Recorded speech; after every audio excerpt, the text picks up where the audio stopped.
दोस्तों, भगवान विष्णु ने बताया तुलसी के पास दीपक जलाने का क्या रहस्य है और तुलसी के पास दिया जलाने से क्या फल मिलता है। तो आइए इसे एक कहानी के माध्यम से समझते हैं।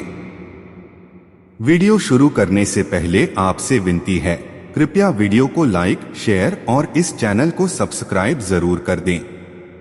तो चलिए मित्रों, कहानी शुरू करते हैं। एक बार माता लक्ष्मी भगवान विष्णु से पूछती हैं, हे स्वामी, तुलसी के पास दीपक जलाने का क्या महत्व है और शाम को तुलसी के पास दीपक क्यों जलाया जाता है? इससे मनुष्य को कौन सा फल प्राप्त होता है? तुलसी के पास दीपक जलाने की विधि क्या है तथा दीपक जलाते समय कौन से मंत्र का उच्चारण करना चाहिए? आप मुझे विस्तार से बताइए। तब भगवान विष्णु कहते हैं, हे देवी, आज आपने समस्त मानव जाति के कल्याण के लिए बहुत ही महत्वपूर्ण प्रश्न किया है। आपके इस प्रश्न का उत्तर देने से पूर्व मैं आपको एक प्राचीन कथा सुनाता हूं, जिससे आपको सभी प्रश्नों के उत्तर मिल जाएंगे। इसलिए आप इस कथा को ध्यानपूर्वक सुनिए। इस कथा को ध्यान से पूरा सुनने मात्र से ही मनुष्य को 100 वर्ष तक तुलसी के पास दीपक जलाने का पुण्य प्राप्त होता है। फिर माता लक्ष्मी कहती हैं, हे स्वामी, मैं इस कथा को सुनने के लिए उत्सुक हूं, कृपया आप इस कथा को सुनाना प्रारंभ कीजिए। तब भगवान विष्णु माता लक्ष्मी को वह कथा सुनाने लगते हैं। हे देवी, पूर्व काल की बात है, दक्षिण दिशा में तुंगभद्रा नाम की एक बहुत बड़ी नदी है। इस नदी के किनारे पर हरिपुर नाम का एक अत्यंत सुंदर नगर बसा हुआ था। उसी नगर में काशी नाम का एक ब्राह्मण निवास करता था। वह अत्यंत गुणवान, चरित्रवान और धर्म कार्य करने वाला तथा वेदों के मार्ग पर चलने वाला था। उसने समस्त शास्त्र का अध्ययन किया हुआ था। उस ब्राह्मण की एक पत्नी थी जिसे लोग दुराचारणी कहकर पुकारते थे, क्योंकि उसके कर्म ही उसके नाम के अनुसार थे। वह सदा ही अपने पति को अपमानित करती थी। वह अपने पति को भयंकर दुख देती थी। पति के लिए कभी भोजन नहीं बनाती थी। उसने अपने पति के साथ कभी शयन नहीं किया, कभी उसके साथ प्रेम से व्यवहार नहीं किया। पति के मित्र परिवार के लोग घर पर आते तो वह स्त्री उनको अपमानित करके भगा दिया करती थी और स्वयं काम भाव से उन्मत्त होकर निरंतर अन्य व्याभिचारिणी स्त्रियों के साथ घूमा करती थी। उसका मन पति को छोड़कर पराये पुरुषों में लगा रहता था। उसने कभी अपने पति से प्रेम से बात नहीं की, किंतु पराये पुरुषों के संग बैठकर बातें करती थी। एक दिन वह दुराचारी स्त्री वन में जाकर एक वृक्ष के नीचे खड़ी हो गई। उसका चित्त काम से भरा हुआ था।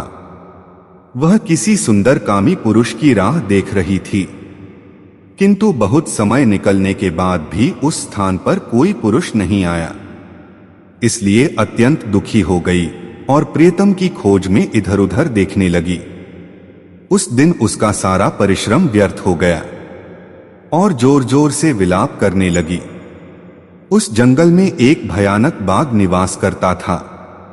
उस पापिनी स्त्री की आवाज सुनकर वह जाग गया और उछलकर उस स्त्री का भक्षण करने के लिए उसके पास आ गया और उस बाघ ने अपने पंजे से उसे घायल कर दिया। वह स्त्री जमीन पर गिर पड़ी और जमीन पर गिरते ही वह स्त्री चिल्लाते हुए बोली, मुझे क्यों मार रहे हो? उस स्त्री की यह बात सुनकर वह हंसते हुए बोलने लगा, हे दुष्टा, आज विधाता ने तुझे मेरा ग्रास नियुक्त किया है। तुझ जैसी पापनी स्त्री को भक्षण करना ही मेरा काम है। तभी तुझे इस शरीर से मुक्ति मिलेगी। वह स्त्री कहने लगी, हे बाघ, तुम कौन हो? मुझे सच सच बताओ, तुम्हें किस कारण से बाघ की योनि में जन्म लेना पड़ा और तुम मुझ जैसी स्त्रियों का भक्षण क्यों करते हो?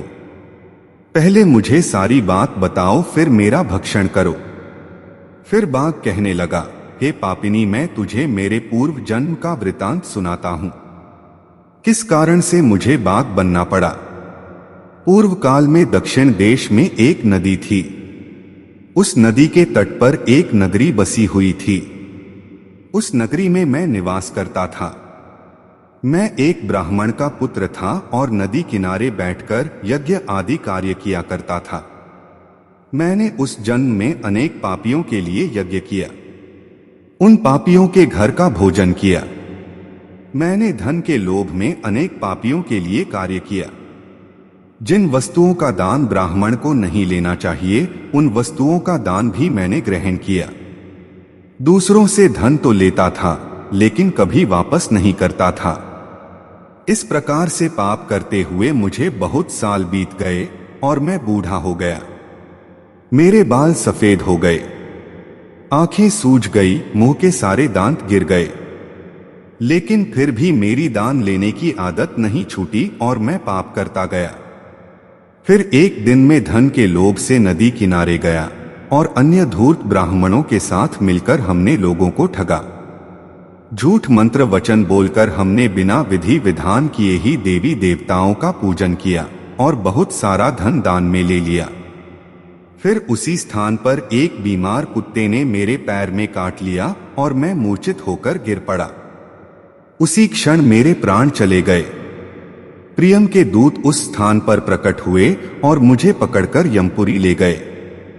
वहां पर यम ने चित्रगुप्त से मेरे कर्मों का लेखा जोखा निकालने के लिए कहा। फिर चित्रगुप्त कहने लगे, हे धर्मराज, इस ब्राह्मण ने घोर पाप किए हैं। इसने दूसरों से झूठ कहकर धन लूटा है। विधि विधान से पूजा ना करके झूठ मंत्र बोलकर भगवान का अपमान किया है। इसलिए यह पापी ब्राह्मण केवल नरक जाने के ही योग्य है। फिर यमराज ने अपने दूतों को आदेश देकर मुझे नरक की अग्नि में डाल दिया। अनेक वर्षों तक नरक की सजा भोगने के बाद मुझे बाघ का शरीर प्राप्त हुआ और मैं इस दुर्गम वन में निवास करने लगा। मैं अपने पूर्व जन्म के पापों को याद करके कभी महात्मा, साधु पुरुष, सती स्त्रियों का भक्षण नहीं करता हूँ। मैं केवल पापी, दुराचारी तथा कुट स्त्रियों का ही भक्षण करता हूँ, ताकि मुझे पाप से मुक्ति मिल जाए। इस प्रकार से उस बाघ ने अपने पूर्व जन्म का वृतांत सुना दिया और उस स्त्री से कहने लगा, हे पापिनी, तेरे आचरण से तू उल्टा दिखाई पड़ती है। अपने पति को छोड़कर तू इस वन में अन्य पुरुष के साथ भोग विलास करने के लिए आई है। इसलिए आज तू मेरा ग्रास अवश्य बनेगी। इतना कहकर उस बाघ ने अपने तीक्ष्ण नाखून से उस पापी स्त्री के टुकड़े टुकड़े करके उसे खा लिया। फिर उस स्थान पर यम के दूत प्रकट हुए और उस पापिनी स्त्री को उठाकर यमपुरी ले गए। वहां पर उसे यमराज के सामने खड़ा किया गया। फिर चित्रगुप्त ने उस स्त्री का लेखा जोखा निकालते हुए यमराज से कहा, हे धर्मराज, यह स्त्री तो अत्यंत पापिनी है। इसने घोर पाप किए हैं। यह अपने पति को भूलकर पराय पुरुषों के संग भोग विलास किया करती थी। उसके पाप को सुनकर यमराज ने उस स्त्री को अग्नि से भरे हुए कुंडों में डालने का आदेश दिया। अनेक वर्षों तक उसे उस कुंड में पकाया गया। फिर उसे निकालकर दूसरे नर्क कुंडों में डाल दिया गया। इस प्रकार से उसे अनेक वर्षों तक अलग अलग नर्क में उत्पन्न हुई चांडाल के घर में जन्म लेकर वह फिर से अनेक पाप करने लगी। एक दिन वह तीर्थ में स्नान करने के उद्देश्य से अनंतपुरा में चली गई। वहां पर वह एक आश्रम के बाहर निवास करने लगी। वहां उस आश्रम में एक तुलसी का पौधा था। अन्य स्त्रियों को वहां पर तुलसी के पास दीपक जलाते हुए देखकर उस पापी स्त्री ने भी वही किया। उसने तुलसी के पौधे के पास एक दीपक जला दिया। फिर उसी रात उसकी मृत्यु हो गई और यमराज के दूत उसे ले जाने के लिए वहां पर प्रकट हुए। जैसे ही यम के दूत उस पापी स्त्री को बांधकर ले जाने लगे, तभी भगवान विष्णु के दो पार्षद उस स्थान पर प्रकट हुए और उन्होंने उन दोनों को रोक लिया और कहने लगे, हे दूतों, तुम इस स्त्री को छोड़ दो। यह स्त्री नरक जाने के योग्य नहीं है। तुम किसके आदेश से ऐसा अधर्म कर रहे हो? फिर यम के दूत कहने लगे, हे पार्षद, हम यमराज के आदेश से इस पापी स्त्री को उठाकर ले जा रहे हैं। किंतु आप हमें किस कारण से रोक रहे हैं?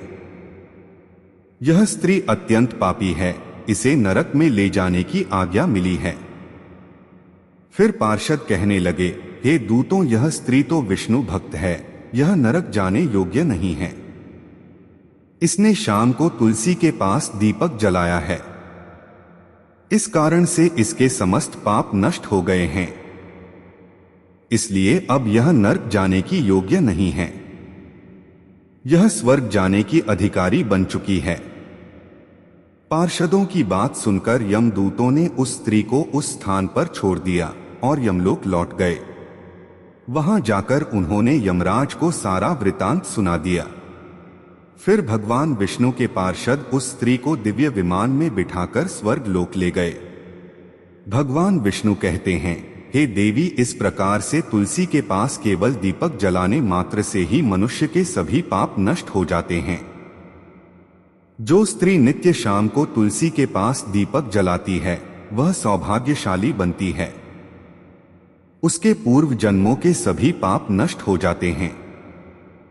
उसे सुख समृद्धि की प्राप्ति होती है। भगवान विष्णु कहते हैं, हे देवी, हजारों अमृत के घड़ों से नहाने पर भी श्री हरि विष्णु को उतनी तृप्ति नहीं होती है जितनी कि मनुष्य के द्वारा तुलसी का एक पत्ता चढ़ाने से प्राप्त करते हैं। 10,000 गौदान से मानव जो फल प्राप्त करता है, वही फल तुलसी पत्र के दान से पा लेता है। जो मृत्यु के समय अपने मुख में तुलसी पत्र का जल पा जाता है, वह संपूर्ण पापों से मुक्त होकर भगवान श्री हरि विष्णु के धाम जाता है। हिंदू धर्म में तुलसी के पौधे का महत्व सबसे अधिक है। पृथ्वी लोक पर जिस स्थान पर भी तुलसी का पौधा होगा, उस स्थान पर कभी बुराई का वास नहीं होगा। ऐसा स्थान सबसे अधिक पवित्र होगा। इसी कारण से हमें हमारे घर में तुलसी का पौधा अवश्य लगाना चाहिए। इस प्रकार से भगवान विष्णु ने तुलसी के पास दिया जलाने का महत्व बताया। दोस्तों, वीडियो अच्छी लगी हो तो वीडियो को लाइक और शेयर करें और ऐसे ही वीडियो को देखने के लिए हमारे चैनल को सब्सक्राइब जरूर करें। वीडियो को अंत तक देखने के लिए धन्यवाद।